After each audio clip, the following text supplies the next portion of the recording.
Bonjour, bonjour, bonjour bien-aimé. C'est toujours une joie, hein, j'aime à le dire, c'est la vérité. C'est une joie. David a dit, je suis dans la joie quand on me dit, allons à la maison de l'Éternel. C'est une joie quand on nous dit, lisons ensemble la parole de Dieu. Alléluia. Parce qu'à la maison de l'Éternel, c'est là où on écoute Dieu. C'est là où, bien-aimé, on loue, on adore le Seigneur, notre Dieu. Et c'est une joie qu'on nous dise, allons, écoutons la parole de Dieu, suivez ce live, écoutez, suivez cette vidéo, parce que nous louons le Seigneur au travers du temps que nous lui accordons pour écouter sa parole. C'est une bénédiction. Que Dieu vous bénisse. Nous allons faire la lecture du 6 juillet. Le 6 juillet, nous allons lire Josué 8, Jérémie 2, les psaumes 4, les proverbes 18, des 16 à 18. Nous allons prier. Nous te louons, Seigneur, nous te glorifions. Ton amour est grand, ta bonté elle est grande, ta fidélité elle est grande, Seigneur. À qui t'es comparé? À personne, à personne, à personne. Il n'y a personne qui soit comme toi. Il n'y a personne, Seigneur, qui peut s'égaler à toi. Pierre a dit, oh, à qui d'autre irions-nous? C'est toi qui as les paroles de la vie. Jésus-Christ, tu es la vie. Jésus-Christ, tu es tout pour nous. Nous recommandons ces moments à toi. Merci, Seigneur Dieu de gloire, pour tout ce que tu fais pour nous, pour ton plan merveilleux dans chacune de nos vies. Merci pour chaque membre de nos familles aussi. Que l'honneur et la gloire montent à toi dans le nom puissant de Jésus-Christ. Amen. Amen, amen. Nous allons prendre nos Bibles. Alors, nous commençons par Josué, le chapitre... Josué, qu'est-ce que j'ai dit? Oui, Josué chapitre 8. Oui, c'est ça. Excusez-moi. Je mets comme ça pour que je puisse... Voilà, Josué chapitre 8. C'est ce que nous allons lire ensemble. Alors, allons-y. Nous lisons, vous prenez vos Bibles, vos smartphones, tous les supports, hein, là où il y a la parole de Dieu, et nous allons ensemble lire la Bible. Amen. Alors, Josué 8. L'Éternel dit à Josué, ne crains point et ne t'effraie point. Prends avec toi tous les gens de guerre, lève-toi, monte contre Haï. Vois, je livre entre tes mains le roi d'Haï et son peuple, sa ville et son pays. Tu traiteras Haï et son roi comme tu as traité Jéricho et son roi. Seulement, vous garderez pour vous les butins et les bétails. Place une embuscade derrière la ville. Vous garderez pour vous les butins et les bétails. Il y a un point. Place une embuscade derrière la ville. Josué s'éleva avec tous les gens de guerre pour monter contre Haï. Il choisit 30 000 vaillants hommes qu'il fit partir de nuit et auxquels il donna cet ordre. Écoutez, vous vous mettrez en embuscade derrière la ville. Ne vous éloignez pas beaucoup de la ville et soyez tout près. Mais moi et tout le peuple qui est avec moi, nous nous approcherons de la ville. Et quand ils sortiront à notre rencontre, nous, comme la première fois, nous prendrons la fuite devant eux. Et ils nous poursuivront jusqu'à ce que nous les ayons attirés loin de la ville. Car ils diront, ils fuient devant nous comme la première fois. Et nous fuirons devant eux. Vous sortirez alors de l'embuscade et vous vous emparerez de la ville et l'Éternel votre Dieu la livrera entre vos mains. Alléluia. Mais quand vous aurez pris la ville, vous y mettrez les feux. Vous agirez comme l'Éternel l'a dit. C'est l'ordre que je vous donne. Josué les fit partir. Ils allèrent se placer en embuscade entre Bethel et Haï, à l'occident d'Haï. Mais Josué passa cette nuit-là au milieu du peuple. Josué s'éleva de bon matin, passa les peuples en revue et marcha contre Haï. À la tête du peuple, lui et les anciens d'Israël. Tous les gens de guerre qui étaient avec lui montèrent et s'approchèrent lorsqu'ils furent arrivés en face de la ville. Ils campèrent au nord d'Haï, dont ils étaient séparés par la vallée. Josué prit environ 5 000 hommes et les mit en embuscade entre Bethel et Haï, à l'occident de la ville. Après que tous les camps eurent pris position au nord de la ville et l'embuscade à l'occident de la ville, Josué s'avança cette nuit-là au milieu de la vallée. Lorsque le roi d'Aï vit cela, les gens d'Aï se levèrent en hâte de beau matin et sortirent à la rencontre d'Israël pour les combattre. Le roi se dirigea avec tout son peuple vers un lieu fixé du côté de la plaine, et il ne savait pas qu'il y avait derrière la ville une embuscade contre lui. Josué et tout Israël frémirent d'être battus devant eux. Ils s'enfuirent par les chemins du désert. Alors tout le peuple qui était dans la ville s'assembla pour se mettre à leur poursuite. Ils poursuivirent Josué et ils furent attirés loin de la ville. Il n'y eut dans Haï et dans Bethel pas un homme qui ne sortit contre Israël. Ils laissèrent la ville ouverte et poursuivirent Israël. L'Éternel dit à Josué, étends vers Haï les javelots que tu as à la main, car je vais la livrer à ton pouvoir. Et Josué étendit vers la ville les javelots qu'il avait à la main. Alléluia. Aussitôt qu'il eut étendu sa main, les hommes en embuscade sortirent précipitamment du lieu où ils étaient. Ils pénétrèrent dans la ville et la prirent et se hâtèrent d'y mettre les feux. Les gens d'Haï, ayant regardé derrière eux, virent la fumée de la ville monter vers le ciel et ils ne purent se sauver d'aucun côté. Les peuples qui fuyaient vers le désert se retourna contre ceux qui les poursuivaient. Car Josué et tout Israël, voyant la ville prise par les hommes de l'embuscade et la fumée de la ville qui montait, se retournèrent et battirent les gens d'Haï. Les autres sortirent de la ville,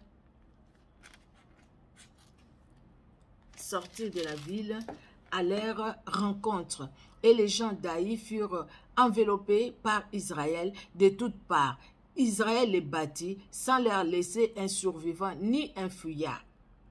Ils prirent vivant les rois d'Haï et l'amenèrent à Josué. Lorsqu'Israël eut achevé de tuer tous les habitants d'Haï dans la campagne, dans le désert où il l'avait poursuivi, et que tous furent entièrement passés au fil de l'épée, tout Israël revint vers Haï et la frappa du tranchant de l'épée. Il y eut au total 12 000 hommes. 12 000 personnes, excusez-moi, le verset 25, il y eut au total 12 000 personnes tuées. Ces jours-là, hommes et femmes, tous gens d'Haï. Josué ne retira point sa main, qu'il tenait étendue avec les javelots, jusqu'à ce que tous les habitants aient été dévoués par interdit. Seulement, Israël garda pour lui les bétails et les butins de cette ville, selon l'ordre que l'Éternel avait prescrit à Josué. Josué brûla Haï et en fit à jamais un monceau de ruines qui subsiste encore aujourd'hui. Il fit pendre à un bois le roi d'Haï et l'y laissa jusqu'au soir. Au coucher du soleil, Josué ordonna qu'on descende son cadavre du bois. On le jeta à l'entrée de la porte de la ville et l'on éleva sur lui un grand monceau de pierres qui subsiste encore aujourd'hui.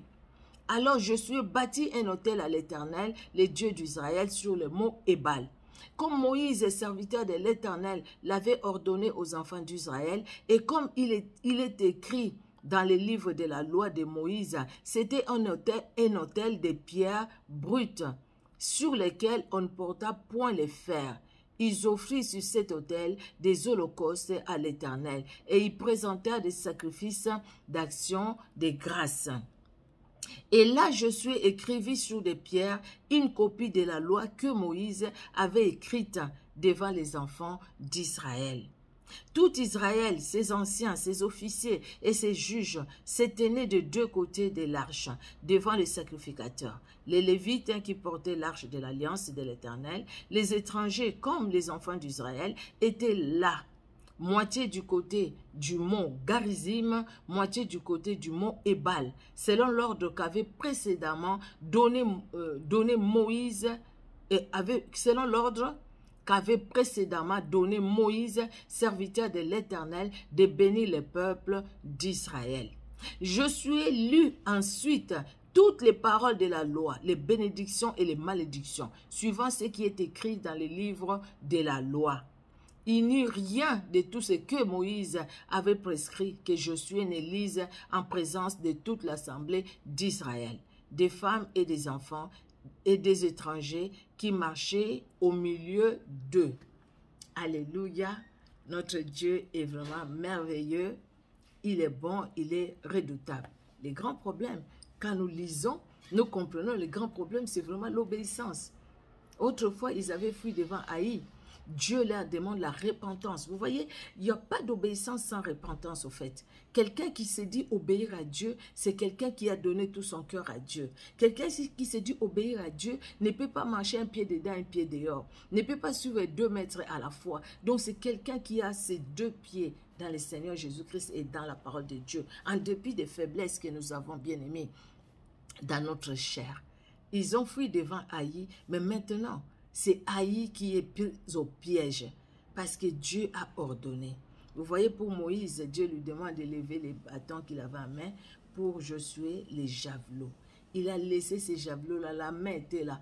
Moïse était soutenu par Josué et Hur et Aaron, pardon, quand il est monté sur la montagne. Mais là, la Bible nous dit que sa main était tendue avec les javelots tendus. Et pendant ce temps-là, c'était la débandade dans les camps des enfants des Haï, ou les ennemis d'Israël, ceux qui voulaient combattre Israël. Ils se sont dit, écoutez, la première fois, on les a battus, cette fois-ci aussi, on va les battre. Mais Dieu s'est levé. Bien-aimé, notre Dieu est vivant. Quand Job dit, je sais que mon Rédempteur est vivant et il interviendra le dernier, c'est très fort comme parole. Parce qu'il a réalisé que Dieu est capable de grandes choses. Même là où tu as échoué hier, bien-aimé, ne te dis pas que tu es fini. Parce qu'aujourd'hui aussi tu échoueras. Même si hier tu as échoué, aujourd'hui tu as échoué. Qui dit que demain tu vas toujours échouer? Dieu est capable d'ouvrir des portes pour chacun de nous. Il est tellement infiniment grand, infiniment bon, capable de faire des grandes choses. Là où il y avait l'échec, de les transformer en réussite, en succès, en gloire, parce qu'il est Dieu. Amen, amen. Obéissons à la parole de Dieu. Cherchons la repentance, bien-aimés. Les matériels, c'est les matériels. Ah, l'abondance, l'abondance, l'abondance, l'abondance. Oui, l'abondance, on en a besoin. Mais nous avons besoin de la repentance pour vivre la vraie vie avec Jésus-Christ de Nazareth. Amen, amen. Nous allons poursuivre, bien-aimés. Nous allons aller, au fait, dans le livre de Jérémie, au chapitre 2. Alors, Jérémie, 2e chapitre. Nous lisons, « La parole de l'Éternel me fut adressée en ces mots. Va, écris aux oreilles de Jérusalem. Ainsi parle l'Éternel. Je me souviens de ton amour lorsque tu étais jeune, de ton affection lorsque tu étais fiancé, quand tu me suivais au désert, dans une terre inculte. Israël était consacré à l'Éternel. Il était les prémices de son revenu. Tous ceux qui en mangeaient se rendaient coupables, et les malheurs fondaient sur eux, dit l'Éternel. Écoutez la parole de l'Éternel, maison de Jacob, et vous toutes, famille de la maison d'Israël. Ainsi parle l'Éternel. Quelle iniquité vos pères ont-ils trouvé en moi pour s'éloigner de moi et pour aller après des choses de néant et n'être eux-mêmes que néant.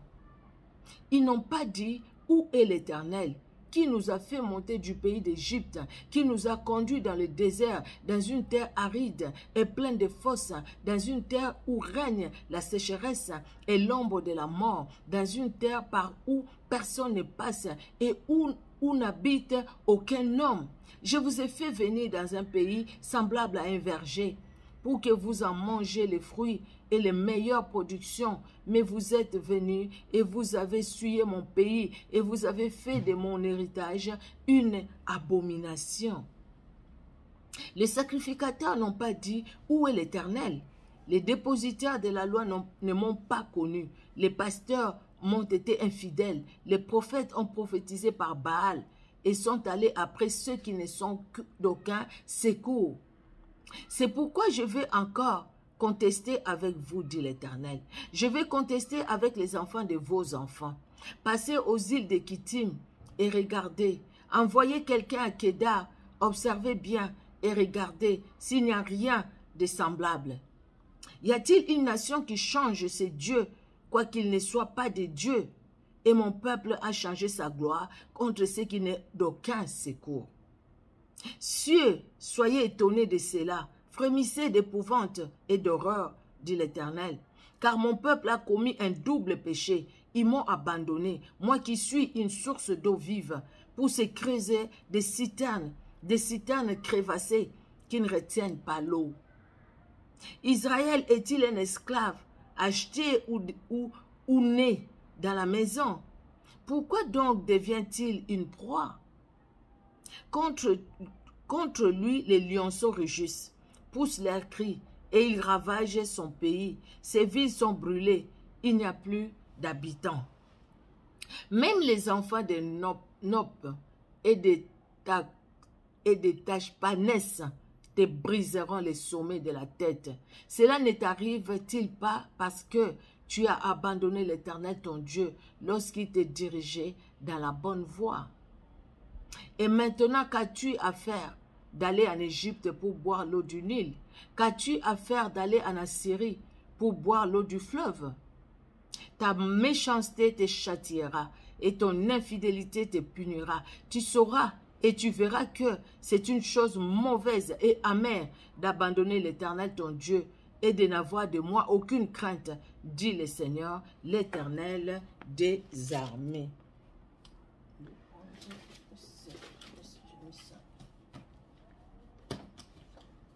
Excusez-moi, je vais juste surligner cette parole parce que j'en aurai besoin. Voilà, verset 19, excusez-moi. Alors, le verset 20. Tu as dès longtemps brisé ton joug, rompu tes liens, et tu as dit, je ne veux plus être dans la servitude. Mais sur toute colline élevée et sous tout arbre vert, tu t'es couché comme une prostituée. Je t'avais planté comme une vigne excellente et du meilleur plan. Comment as-tu changé, dégénéré en une vigne étrangère? Waouh, quelle question! C'est très fort cette question-là que Dieu pose et très profonde que Dieu pose aux enfants d'Israël. Je t'avais planté comme une vigne excellente et du meilleur plan. Comment as-tu changé, dégénéré en une vigne étrangère? C'est des choses que nous voyons aujourd'hui. Dieu nous a créés à son image et à sa ressemblance. Mais l'homme commence à aller, à sortir, à faire des choses avec les chiens, avec les chats. Une jeune fille qui s'est mariée avec un chien. Un monsieur qui s'est marié avec un chien, une chienne. Vous voyez ça? Ou un chien de toute façon. Donc, ils font, je ne sais pas comment on peut, la bestialité, voilà. La bestialité. Les hommes qui vont avec les hommes, la femme qui va avec une femme. Dieu nous a créés à son image et à sa ressemblance. Comment c'est l'homme est descendu trop bas? Comment c'est l'homme que Dieu a créé descendu trop bas? Juste aller faire porte-à-porte. L'homme est descendu très bas. Quand je parle de l'homme, il y a la femme aussi dedans. C'est terrible. Nous sentons ce que Dieu, comment Dieu parle aux enfants d'Israël. On voit comment son cœur souffre. Aujourd'hui aussi pour toi, à cause de tout ce que tu fais, toute la saleté que tu fais, à cause de ça. Ce que tu fais là pour avoir l'argent, ce que tu fais là. Dieu est triste. Le Saint-Esprit est attristé. Même si le Saint-Esprit n'est pas en toi, tu n'as jamais reçu Jésus-Christ comme Sauveur et Seigneur. Mais en tant que créature de l'Éternel, créature de Dieu, Dieu nous a créés pour sa gloire. Ce n'est pas pour la gloire de l'ennemi. Ce n'est pas pour la gloire des choses de ce monde. Moi, c'est le verset 21. Je suis dans Jérémie chapitre 2 et le verset 21. Je vais lire maintenant le verset 22. Quand tu te laverais avec du nitre, quand tu employerais beaucoup de potasse, ton iniquité resterait marquée devant moi, dit le Seigneur, l'Éternel. Comment dirais-tu, je ne me suis point souillé, je ne me suis point allé après les Baals? Regarde tes pas dans la vallée, reconnais ce que tu as fait, dromadaire, à la course légère et vagabonde. Ânesse sauvage, habitué au désert, allaitante dans l'ardeur de sa passion, qui l'empêchera de satisfaire son désir. Tous ceux qui la cherchent n'ont pas à se fatiguer. Ils la trouvent pendant son mois. Ne t'expose pas à avoir les pieds nus. Ne dessèche pas ton gosier. Mais tu dis, c'est en vain. Non, car j'aime les dieux étrangers. Je vais aller après eux. Comme un voleur est confus lorsqu'il est surpris, ainsi seront confus ceux de la maison d'Israël. Eux, leurs rois, leurs chefs, leurs sacrificateurs et leurs prophètes. Ils disent au bois, tu es mon père, et à la pierre, tu m'as donné la vie. Car ils me tournent le dos, ils ne me regardent pas. Et quand ils sont dans les meilleurs, ils disent, lève-toi, sauve-nous. Quand ils sont dans les malheurs, ils disent, lève-toi, sauve-nous. Où est ce Dieu? Il est où? Nzambango Zawapi, dans les malheurs. Mais chercher le Seigneur, c'est tout un problème. Cette parole, elle est pour Israël, c'est vrai à l'époque. Jérémie le dit pour les enfants d'Israël. Mais c'est une parole aussi qui doit nous interpeller, si on voit la vie aujourd'hui, n'est-ce pas? Où donc sont tes dieux que tu t'es fait, qui s'élèvent, s'ils peuvent te sauver, autant du malheur, car tu as autant de dieux que de villes au Juda. Pourquoi contesteriez-vous avec moi? Vous m'avez tous été infidèles, dit l'Éternel. En vain ai-je frappé vos enfants. Ils n'ont point eu égard à la correction. Votre glaive a dévoré vos prophètes comme un lion destructeur. Hommes de cette génération, considérez la parole de l'Éternel. Ai-je été pour Israël un désert ou un pays de peste ténèbres? Pourquoi mon peuple dit-il, nous sommes libres, nous ne voulons pas retourner à toi?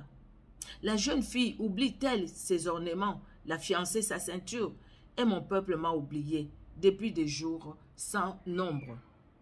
Comme tu es habile dans tes voies pour chercher ce que tu aimes, c'est même au crime que tu les exerces.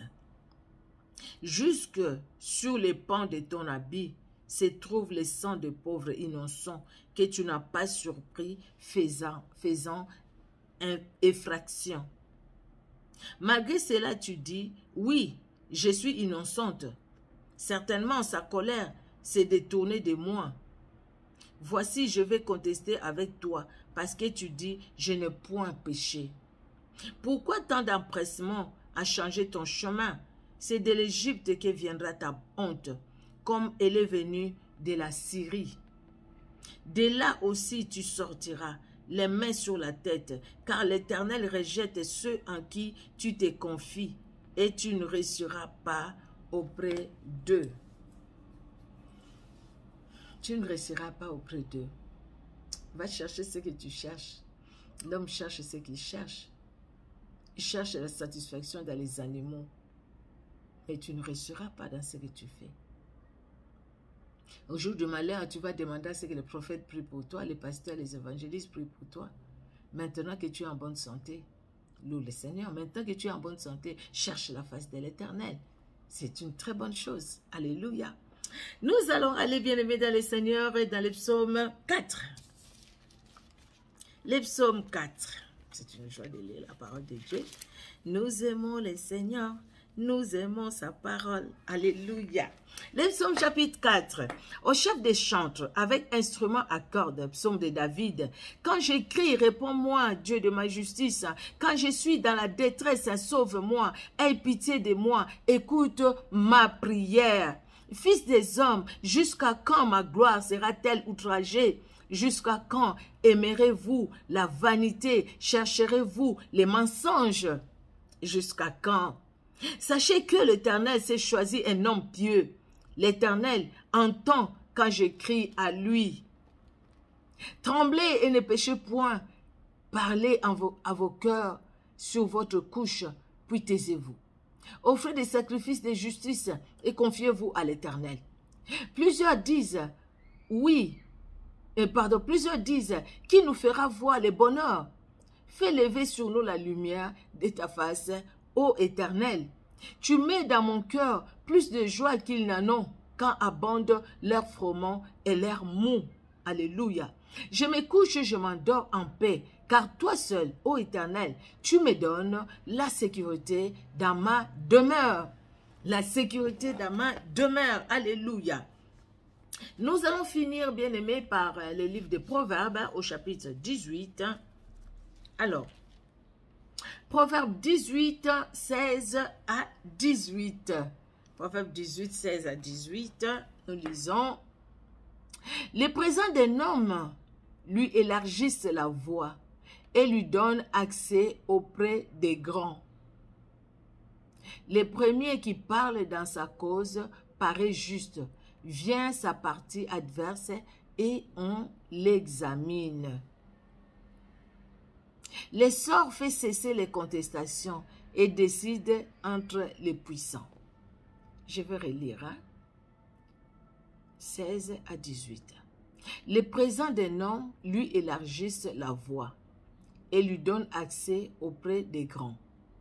Les premiers qui parlent dans sa cause paraît juste. Vient sa partie adverse et on l'examine. Pardon. Les sorts fait cesser les contestations et décide entre les puissants. Alléluia. Que Dieu bénisse sa parole, bien-aimée. Nous allons prier.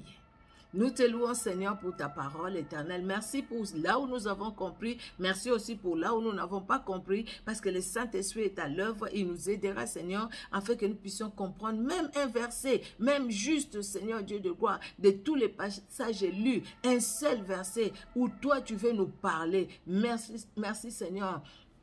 Parce que ton amour est au-dessus de tout. Laisse que l'honneur, la gloire monte à toi, car tu mérites cela. Dans le nom puissant de Jésus-Christ que nous avons prié. Amen. Amen, amen, amen. Que Dieu vous bénisse abondamment. Soyez richement bénis et que chacune de nos familles, soit aussi, chaque membre de nos familles soit aussi béni. Bien-aimés, vous qui suivez sur Facebook, vous qui suivez sur YouTube, soyez richement bénis. Amen, amen.